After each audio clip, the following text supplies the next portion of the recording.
Hello guys आज की video में हम बात करेंगे क्लास 12th इंग्लिश के ऊपर। गाइज आपको पता है कि मैं आपको सभी पेपर्स का जो है पैटर्न समझा रहा हूँ। तो आज जो है इंग्लिश का नंबर है, इंग्लिश की फर्स्ट पार्ट की वीडियो ऑलरेडी आ चुकी है, आप लोग देख सकते हो। आज बात करेंगे सेकंड पार्ट यानी कि ऑब्जेक्टिव टाइप जो आएगा उसके ऊपर। गाइज उसके अंदर आपको कैसे क्या करना है, कैसे आप जो है कम टाइम में पूरा पेपर कर पाएंगे, वो ट्रिक्स आपको बताऊँगा।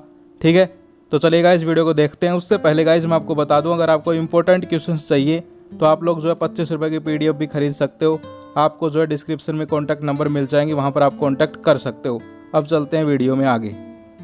सो गाइज सेकंड पार्ट हमने जो है डाउनलोड कर लिया है क्लास 12th इंग्लिश का। फर्स्ट पार्ट की वीडियो ऑलरेडी आ चुकी है, अगर आपने नहीं देखी है तो डिस्क्रिप्शन में उसका लिंक है, आप लोग जाके देख सकते हो। सेकेंड पार्ट की बात कर लेते हैं। सेकंड पार्ट के अंदर गाइस सबसे पहले आपकी रीडिंग स्किल्स आएंगी। रीडिंग स्किल्स क्या होते हैं कि भाई आपको जो है आंसर भी आपके सामने होंगे, बस आपको जो है ढूंढने हैं। ठीक है, तो यार कितना इजी काम है, यानी कि आपके सामने आंसर हैं, बस आपको जो है ढूंढना है उनको। ठीक है, एक तो आपको खुद लिखना पड़े आंसर याद करके, वो थोड़ा हार्ड काम है, लेकिन एक क्वेश्चन भी आपके सामने हो, आंसर भी आपके सामने हो, बस पता करना हो कि भाई कहाँ है, कहाँ छुपा बैठा है, तो ईजी काम है।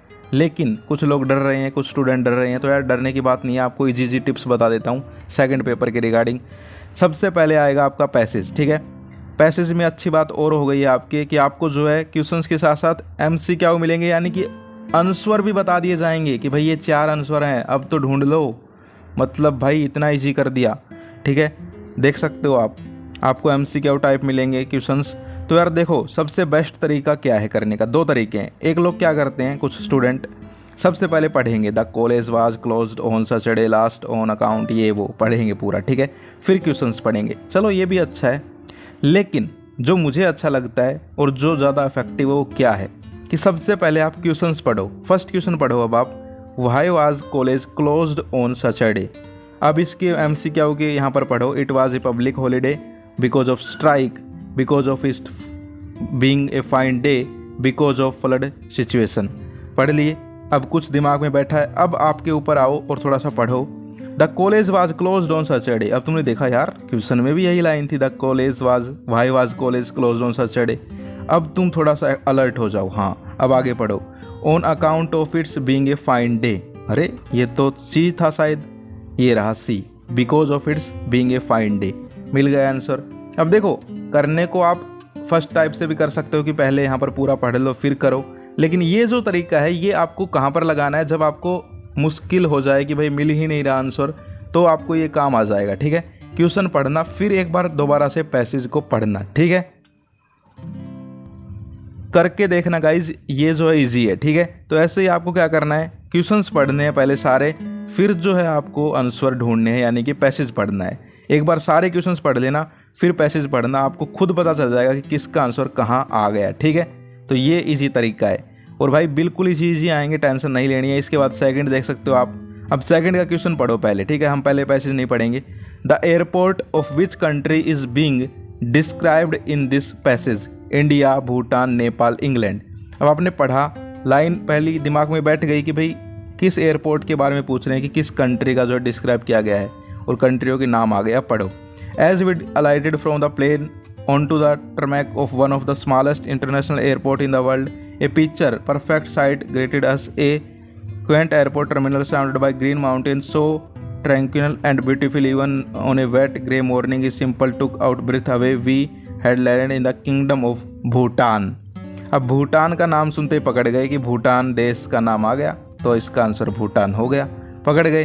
तो ऐसे आपको जो है ये करने। ठीक है, समझ गए, यानी कि जिसको प्रॉब्लम होती है पैसेज में वो ये ट्रिक अपना सकता है, वरना जो यहाँ इजीली कर लेते हैं, मैं उनको नहीं कह रहा, वो अपने तरीके से कर सकते हैं। जिनको प्रॉब्लम होती है उनके लिए है ये। ठीक है, समझ गए। अब जैसे डॉक्टर के पास जाओगे, अब तुम ठीक ठाक हो तो तुम्हें दवाई नहीं लेनी, बीमार है उसके लिए दवाई बताई जाती है। तो ये ट्रिक उसलिए बताई जा रही है जिसको प्रॉब्लम होती है, जो कर लेता है ईजिली वो कर ले, उसके सामने यहाँ पर कोई टेंशन नहीं है। ठीक है, अब आगे चलते हैं।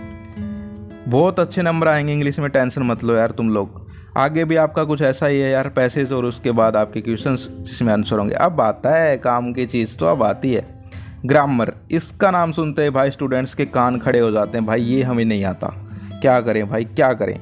Attempt any two from each सब पार्ट। अब ये भी सुन लो, कुछ लोग कहते हैं कि भाई ये कैसे करने हैं, हर एक पार्ट में से 2 अटैम्प्ट करने हैं, ठीक है। ये नहीं है कि एक के 4 करके आ गए और सोच रहे हो कि पूरे नंबर मिल जाएंगे, नहीं भाई। तुम्हारी किस्मत ही अच्छी हुई तो अलग बात है, कोई अच्छा एग्जामिनर ये चेकिंग करने वाला आ गया तो, वरना जो है यार यहाँ पर आपको ऐसे नहीं करना, हर एक के 2 पार्ट करने हैं। हाँ वो अलग बात है, आपके पास टाइम है, आप सारे के सारे अटैम्प्ट कर रहे हो, वो अलग बात है, ठीक है।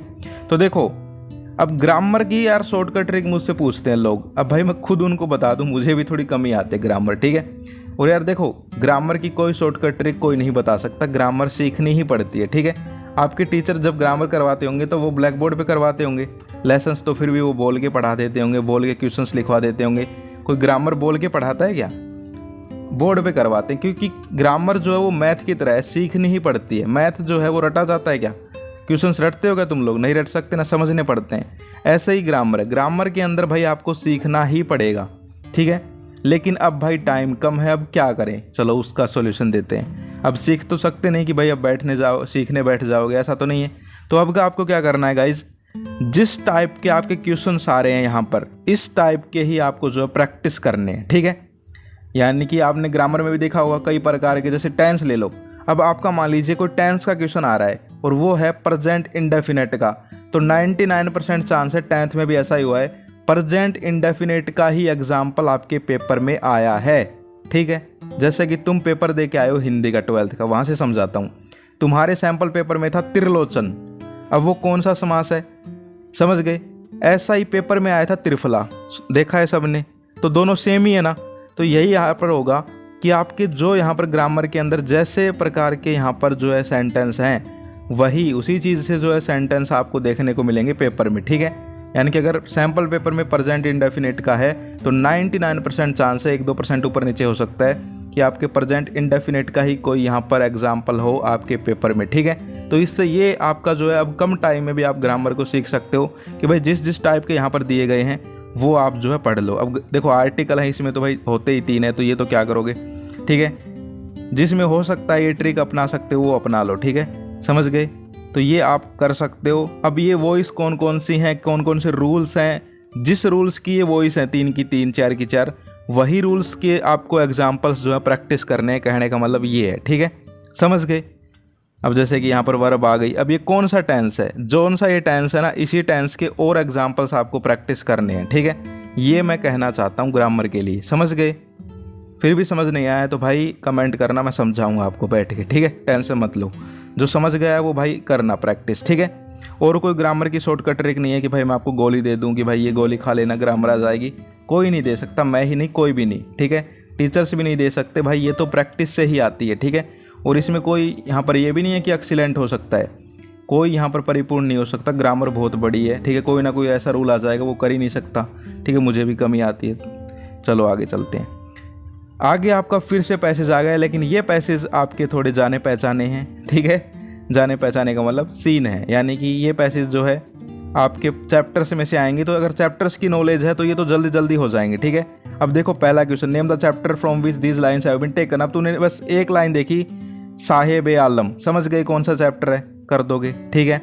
आगे चलते हैं। तो ये इस प्रकार के जो है सीन पैसेज में यही होता है कि भाई जल्दी जल्दी हो जाते हैं, ठीक है। इसका ऑथर जो है आपने पढ़ रखा होगा तो कर दोगे। What do you understand by साहेब आलम, अब ये भी जब आपके टीचर ने चैप्टर पढ़ाया होगा तब बताया होगा तो ये भी कर दोगे, यानी कि वो तो पढ़ने की ज़रूरत है ही नहीं पैसेज तो, ठीक है।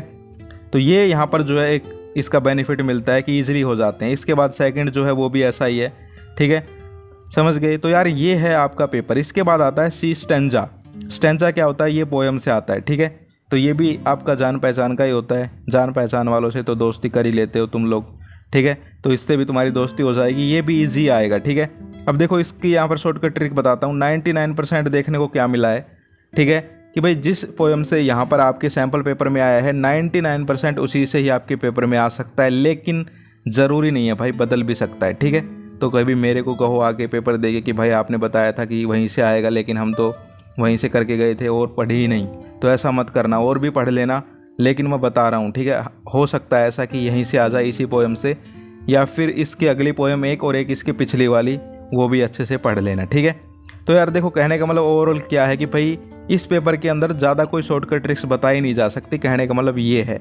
लेकिन जो बताया है मैंने उसको भी आप फॉलो करोगे तो आपके अच्छे नंबर आएंगे। इसके बाद आपके कुछ क्वेश्चंस आएंगे। अब ये क्वेश्चन कैसे करने हैं, ये क्वेश्चन गाइज आप जो है चैप्टर्स जो हैं उनके बारे में थोड़ा सा पढ़ लो, ये क्वेश्चंस आपके हो जाएंगे, ठीक है। उनकी समरी पढ़ लो, जैसे कि 3rd लेवल का राइटर पूछा है तो सभी चैप्टर्स के राइटर पढ़ लो, ठीक है।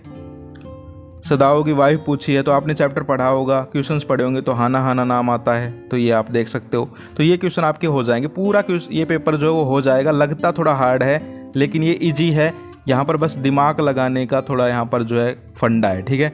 जिसने इस पेपर में दिमाग लगा लिया उसका ये पेपर बिल्कुल ईजी हो जाएगा, ठीक है, समझ गए। तो गाइज ये थी आज की वीडियो। आई होप आपको वीडियो अच्छी लगी हो, और जो है कहोगे तो वीडियो बनाएंगे, एक आपके राइटिंग स्किल्स के ऊपर वीडियो बनाएंगे, जो इसमें आपके जो लेटर वगैरह नोटिस वगैरह हैं वो, ठीक है। सो गाइज फिर मिलते हैं नेक्स्ट वीडियो में। जय हिंद, जय भारत।